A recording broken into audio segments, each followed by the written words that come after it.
So again, since my initial dosage administered would be my independent variable regarding this project, the dependent variables regarding this variable would be the initial area of the large colony, as well as slightly affecting the final area of the largest colony.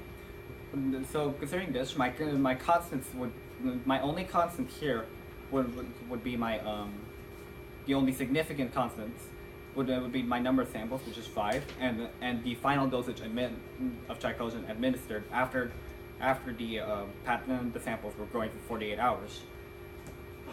And from this data, I would be able to calculate the rate of bacterial growth by dividing the difference between the final area of the colony and the initial area of the colony by 48. So considering the revised method, that I would use a slightly simpler data table. So here, there would be only one independent variable and only two dependent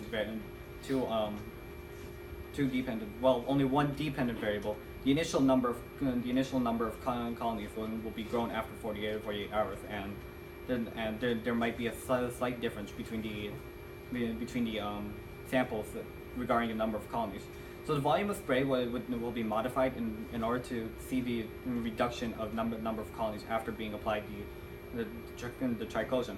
And since I do not have all the materials with me, I was unable to glean any data for this past week.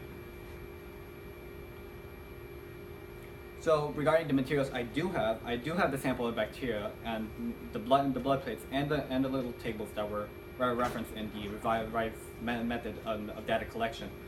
So I have been slightly experimenting slightly with the bacteria and the blood plates. I realized I've attempted to grow the sample of bacteria directly without using my revised method yet.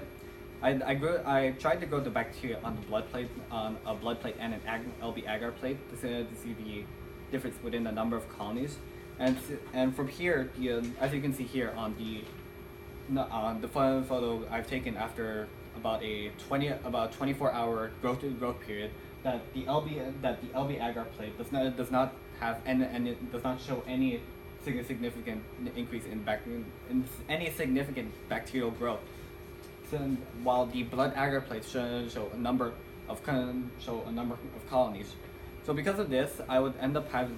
So because of this result here, I'd have to revise my method slightly again to accommodate for this difference, as well as research further into why this pathogen is not growing on the LB agar plates.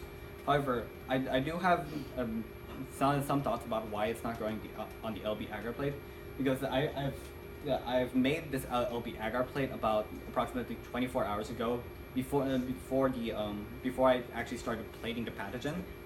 So so my next step to this project would be to try plating it again with a freshly made LB agar plate.